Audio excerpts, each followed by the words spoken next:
하나님의 능력과 섭리는 항상 인간의 상상을 초월하는 줄 믿으시기 바랍니다. 여러분, 하나님께서는 우리가 바칠 수 있는 물질이 없다는 것도 아세요?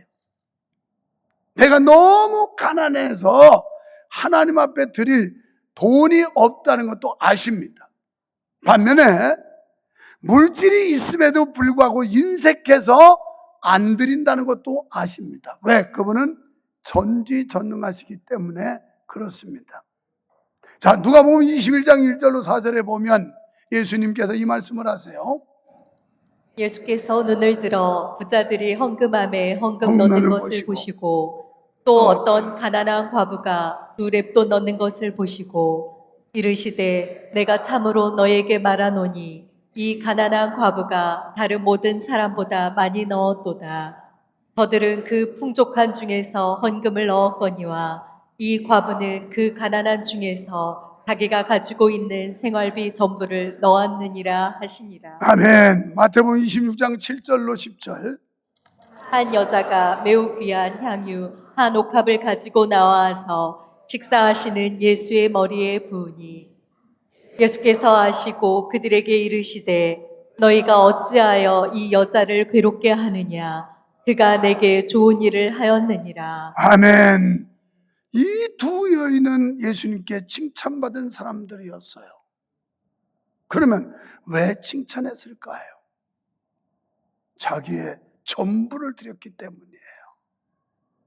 가난한 과부가 2렙돈, 하찮은 돈인지 모르지만 그 여인에게는 생활비 전부를 드렸고, 향유 옥합을 깨뜨려 드린 이 여인은 300데나리온 되는 노동자 1년 품삯에 해당되는 값어치인데, 이것은 여인이 출가할 때 혼인 비용으로 쓰던가 가난하면, 아니면 부유한 사람은 신랑을 맞을 때 깨뜨려서 신랑을 환영하고 영접한 마음으로 쓰던가, 둘 중에 하나 쓰는 아주 소중한 물질이에요.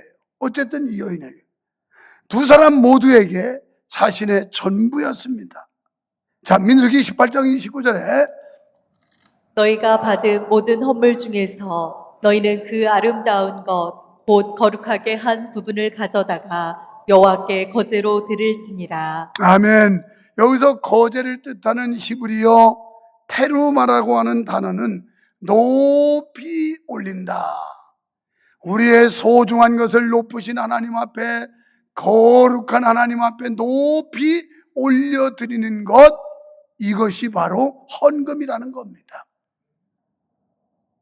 사랑하는 성도 여러분, 여러분의 가장 소중한 것이 무엇입니까? 그렇다면 그 가장 소중한 걸 주님 앞에 드려보았습니까? 하나님께서는 당신의 가장 소중한 아들 예수 그리스도를 우리의 죄값으로 십자가에 달려 죽게 하셨습니다. 저는 오늘 건축원금에 대한 설교를 하려고 해요. 이건 의도적으로 한 게 하나님의 놀라운 섭리가 있었어요. 월요일 날 아침이었습니다. 목사님을 찾아뵙고 싶습니다. 그래서 낮에 그럼 만나자고 그랬더니 저녁에가 좋겠다고. 서울에 10월 27일 기도회 때문에 올라갔다가 7시가 넘어서 내려왔어요. 제 방에 그 언니 되는 권사님과 동생 젊은 집사님 둘이 찾아왔어요. 그러면서 사연을 말해요. 제가요, 명성교회 짧은 시간 예배 참석을 하면서 하나님의 큰 은혜를 받았습니다. 저는 우울증으로 시달리고 있었고요. 마음이 고통스럽고 괴로웠고, 그리고 삶에 의욕도 없었고 힘들었었는데, 예배 시간 참석하면서 하나님이 은혜를 주셔서 치유받고, 그러면서 이야기하는데 계속 생글생글 웃으면서 이야기를 해요. 사실 내가 그분을 처음 봤을 때만 해도 넋이 나간 사람하고 똑같았어요. 그냥 표정도 또 느낌도 없이 그냥 이렇게 쳐다보고 있는 이런 표정이었어요. 멍하고 있었어요. 정말 안타까울 만큼. 그런데 그런 성도가 싹 바뀌어가지고 얼마나 미소가 끊이지 않고 계속 생글생글 웃으면서 하나님께 받은 은혜를 간증하는지 정말 은혜가 됐어요. 그러던 중 하나님께서 너도 꿈마당 건축원금을 드려라, 이런 감동을 준데, 처음에는 내가 잘못 들었겠지, 잘못 생각했겠지. 왜? 그분은 생활이 그렇게 여유 있는 사람이 아니에요. 내가 봐도 힘들어요. 그런데 내가 아닐 거야 고백인데 계속 주의 음성이 들리면서, 그러면서 돈을 어떻게 어디에 있는 것까지 다 깨닫게 해서, 그래서 갖고 왔다고. 그래서 1,000원짜리까지 탁 털어가지고 갖고 왔어요. 얼마나 눈물겨운 헌금입니까? 이게 주님이 칭찬하는 과부의 두렙돈 한 여인의 향유 옥합게 드린 사건이에요. 하나님은 우리가 없어서 못하는 거 아십니다. 그러나 있으면서도 인색하여 다른 데는 쓰면서 아까워서 안 드리는 것도 아십니다. 그런데 하나님은 놀라우신 분이에요. 이렇게 해서 화요일날 제가 설교를 급히 바꾸게 만들었고, 바꾸는 데는 또 하나님의 뜻이 있었어요. 2부 예배 마치고 1부 예배 마치고 2부 예배를 준비하고 있는데 누가 찾아왔어요. 우리 나이로 80세 된 권사님, 이대교구에. 그러면서 봉투 2개를 들고 왔어요. 아유, 권사님, 경제력도 없는데 무슨 돈으로 이걸 만들어 왔나요? 그랬더니 노인정에 가서 점심 식당 그거 봉사를 하면 20 몇만 원인가 준대요. 그걸 1년 동안 모은 거야.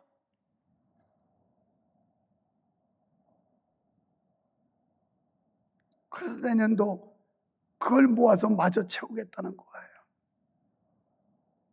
그러면서 목사님 한 번도 섬겨볼 기회가 없었는데 사모님하고 식사라도 한번 드세요 하고 별도로 갖고 왔어요.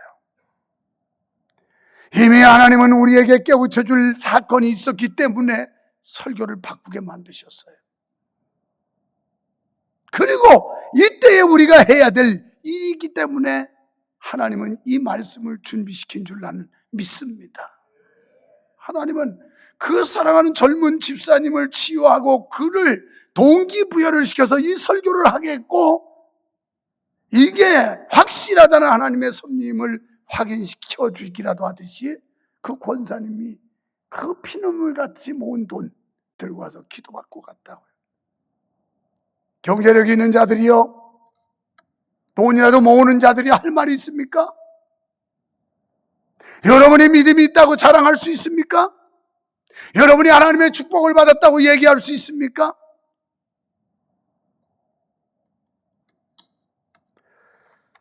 저는 사실 월요일 저녁 그 헌금을 받고 얼마나 가슴이 뭉클하고 정말 가슴이 저렸는지 몰라요.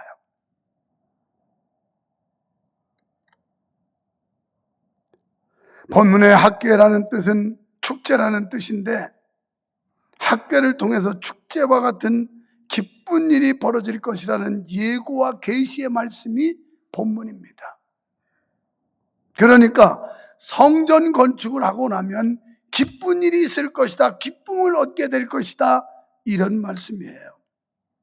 그런데 바벨론 포로에서 70년 살이하고 돌아와서 이들이 성전을 지어야 되는데 회파된 성전을 지으려 생각하지 않고 집들만 지었어요. 그러면서 성전 건축에 대해서 2절에 보면 이렇게 말해요. 만군의 여호와가 이같이 말하여 이르노라, 이 백성이 말하기를 여호와의 전을 건축할 시기가 이르지 아니하였다 하느니라. 이렇게 말했어요. 지금 때가 아니다, 시기가 아니다, 상황이 아니다. 지금 여러분 중에도 그럴 사람이 있을 수 있습니다. 지금 금리가 높은 때, 경제 사정이 나쁜 때, 이런 때 건축을 할 때가 아니다. 인간적인 생각으로 이런 말 하는 사람이 있을지 몰라요. 그러나 하나님은 어려운 때일수록 역사하셨어요. 인간적인 계산, 판단 가지고 지금은 때가 어떤데 어쩌고 저쩌고 이런 사람이 있을지 몰라요. 그러자 4절에서 하나님이 이렇게 책망하십니다. 이전이 황폐하였거늘 너희가 이때에 판벽한 집에 거주하는 것이 옳으냐? 지금 내가 임재하고 내가 영광받는 전이 이렇게 다 해파됐는데 너희는 판벽한 집에 거주하는 게 옳으냐? 판벽한 집이라는 것은 나무 판자에 문양까지 새겨가지고 최고급 차재로 집을 짓는 걸 말해요. 양심적으로 한번 생각해 보세요. 이미 지났으니 지적은 안 하겠지만 멀쩡한 아파트 분양받아가지고 내부 다 뜯어냈고 거기다 돈 쳐발라가지고 인테리어하고 그럴 여유는 있지만 하나님 앞에 그렇게도 어렵습니까? 여러분, 우리 똑바로 믿어야 돼요. 그걸 책망하고 있어요. 성도 여러분, 우리는 하나님께 엄청난 복을 받지 않았어요? 영원 구원의 영원한 하나님의 자녀의 특권을 받았어요. 뿐만 아니라 좋은 집에 거주하는 거주의 축복을 받았잖아요. 여러분, 그렇지 못한 분들도 더러 있지만 그래도 빵빵하게 아파트에서 잘 살고 있잖아요. 잘 먹고 잘 입고. 요새는 하도 옷이 안 떨어지니까 막 일부러 떨어져서 구멍 내고 입고 다니고. 애들 보면 참 좋은 시절에 태어나서 이것들이 귀한 줄 모르고 옷을 일부러 막 너덜너덜하게 해서 입고 다녀. 우리 때는 무릎팍이 해져가지고 거기다가 이렇게 멍석처럼 거기다 기우면 창피해가지고 왜 이렇게 무릎팍이 잘 떨어지고 히프 있는 데다 히프도 막 이만하게 해가지고 바늘로 해가지고 입고 다니면 쪽팔려서 창피하고. 그런데 요새는 안 떨어져가지고 막 너덜너덜 구멍 내가지고 그러고 입고 다녀. 참 좋은 세상에 태어났다. 좋은 음식, 좋은 옷, 그리고 여행 가고. 여러분, 양심적으로 한번 생각해 보자고요. 여러분, 절제도 못합니까? 여러분이 가족들이 해외여행 한번 가는 거 1년만 절제해도 몇 평 할 거예요, 몇 평에. 그거 평생 살 거, 그거 한 해, 두 해, 그것 좀 절제 못합니까? 외국여행? 그거 더 못 누리고 싶어가지고 해외여행 많이 가야 되고 좋은 거 먹어야 되고 메이크업 옷 입어야 되고 이런데 혈안이 돼가지고 하나님 앞에 주님께 귀한 거 드리고 있느냐고요.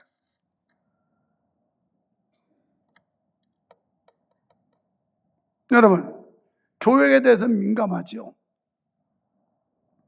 여러분의 자녀, 아니 자녀가 없으면 우리 교회 다음 세대들이 양질의 교육과 좋은 환경에서 배우는 거 원치 않습니까? 그냥 우리 대 교회 마감하고 다 망하고 끝내야 되겠습니까?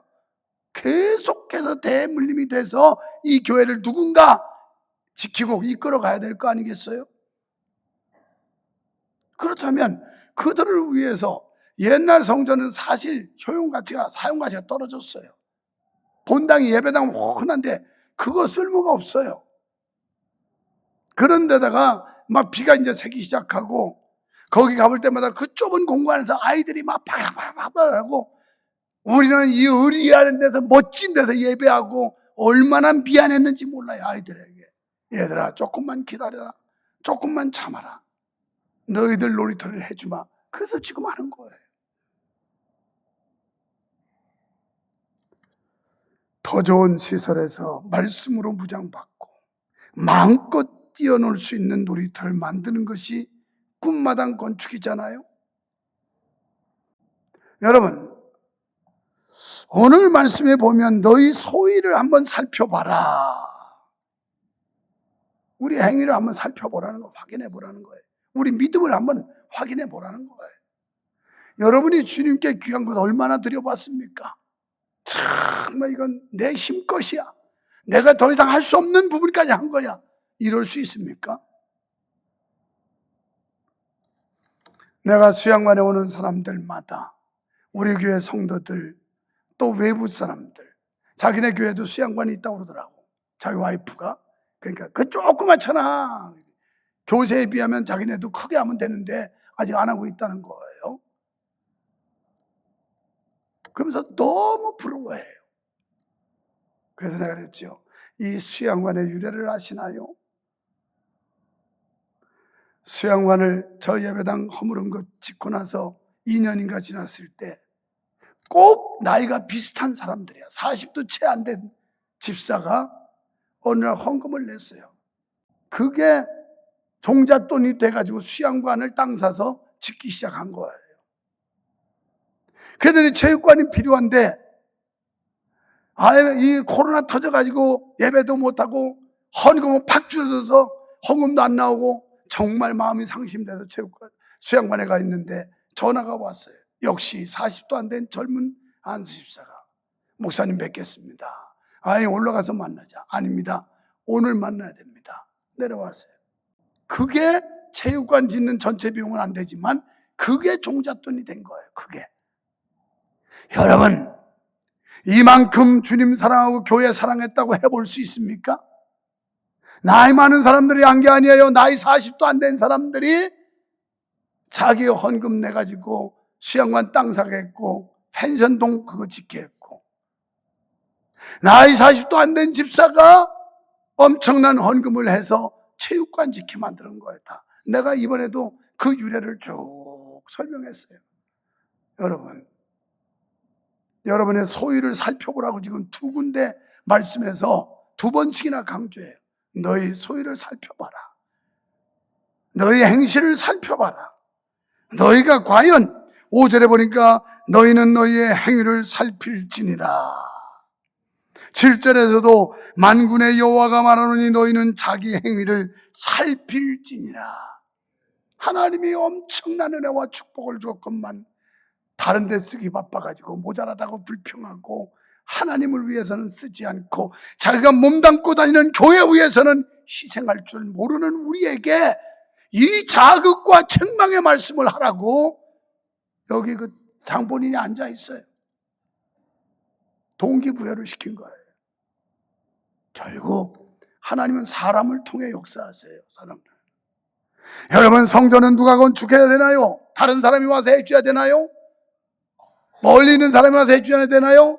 우리가 해야 돼요. 오늘 이 말씀에 보면 너희가, 유목사 네가 가서 해라 이렇게 말씀하지 않고 너희가, 이스라엘 백성 전체가 하라는 거예요. 우리 모두가 일에 참여해야 될 줄로 믿습니다. 자신의 소중한 것을 드려야 할 줄로 믿습니다. 그리할 때 우리는 아름다운 꿈마당을 완공하여 하나님께 영광도 드리지만 우리 모두가 기뻐하는 그날이 반드시 올 줄로 믿습니다. 하나님은 교회를 세울 때 사람을 쓰십니다. 눈에 보이는 성전을 세울 때나 믿는 사람들의 모이면 거룩한 공동체를 세울 때나 언제나 사람을 통해 일하십니다. 이 하나님의 역사에 모두가 쓰임받게 되시기를 축원합니다. 7절에 자기 소유를 살펴볼지니라. 지금까지 우리의 신앙을 되돌아봅시다. 그리고 내 믿음을 한번 살펴봅시다. 내가 수십 년 예수 믿었다고 하면서 과연 하나님 앞에 떳떳하고 당당하게 말할 자격이 있을런지. 드디어 학계 선지자, 요새는 목사님입니다. 학계 선자를 통해서 질책을 이스라엘 막 분발하기 시작했어요. 그래서 성전 건축의 진척이 빨라졌어요. 자기 중심의 삶에서 하나님의 중심 삶으로 바뀌었어요. 육적인 삶에서 영적인 삶으로 방향이 전환됐어요. 우리도 바로 이런 역사가 일어나야 합니다. 시편 147편 11절에 여호와는 자기를 경외하는 자들과 그의 인자하심을 바라는 자들을 기뻐하시는도다. 아멘. 하나님은 자기를 높이는 자, 자기를 경외하는 자, 하나님의 인자를 기대하는 자, 하나님은 그런 사람들을 기뻐하신대요. 본문 13절을 함께 읽어보겠습니다. 본장 시작. 그때 여호와의 사제 학개가 여호와의 위임을 받아 백성에게 말하여 이르되 여호와가 말하노니 내가 너희와 함께 하노라 하니라. 아멘. 내가 너희와 함께 하리라. 지금도 지나온 날들 생각하면 하나님이 함께 하셔서 우리 교회가 여기까지 왔지. 저 빨간 벽돌로 이제 존재도 없이 사라졌습니다만은 저 교회 세울 때 IMF 터지고 4년 반 동안 죽을 고생을 했어요. 내 목회 38년 속에서 가장 힘든 과정이 그때였어요. 또 14절 1장 14절이에요. 시작. 여호와께서 스알델의 아들 유다 총독 스룹바벨의 마음과 여호사닥의 아들 대제사장 여호수아의 마음과 남은 모든 백성의 마음을 감동시키심에 그들이 와서 만군의 여호와 그들의 하나님의 전 공사를 하였으니 아멘. 여기 보면 자 여기에 스알디엘의 아들 유다 총독 스룹바벨 그리고 여호사닥 지도자 왕 이 사람들 마음을 움직였어요. 요새로 말하면 목사의 마음을 그런 감동을 주었어요. 그리고 그뿐이 아니라 모든 백성의 마음을 감동시키심에 이렇게 나오는데 이 성경 개역 개정판은 좀 마음에 안 들어요. 개역 성경은 어떻게 되냐면 흥분시키심에 이렇게 돼요. 흥분이 돼야 되는 거예요. 흥분. 이 흥분시키다는 일으켜 세우다 이런 뜻이에요. 그 단어 뜻이. 그래서 우리 성도들이 모두 흥분이 돼가지고 야 우리 그 다음 세대를 위해서 저 꿈나무 우리 자녀들을 위해서 우리 손주를 위해서 저렇게 엄청난 시설 아름다운 시설 지는구나 막 이게 흥분이 돼가지고 가슴이 벌떡 뛰어야 될 텐데 아유 뭐 누가 하랬어요. 나는 그냥 주일 나가서 예배나 시간 들고 가면 끝이에요. 나 그거 상관없어요. 이래서 되겠냐고 뭐 이래서 되겠냐고. 오죽하면 저 집사님 우울증 하나님께 고침받고 이거 설교를 화요일날 준비하게 해서 오늘 설교를 하게 하겠어. 그랬더니 그 권사님이 큰 노인정 가서 밥 해주고 아니 자기도 대접받아야 될 연세잖아요. 그거 하면 20몇만 원 준다고 그거 모아서 헌금을 가져왔으니 이렇게 눈물겨운 예물이 어디 있어요. 하나님 벌써 보셨던 거예요. 이게 필요함을 아셨고요. 사랑하는 여러분 이사야 56장 7절에 보면 내 집은 만민이 기도하는 집이라. 그래서 그곳에서 하나님이 기도를 들으시고 영광을 받으신다 이렇게 해서 이런 시설 이런 건물을 만드는 일에 사랑하는 여러분 모두가 쓰임받게 되시기를 축원합니다. 관망자가 아니라 구경꾼이 아니라 우리가 주인의식 가지고 참여자가 되시기를 주님의 이름으로 축원합니다.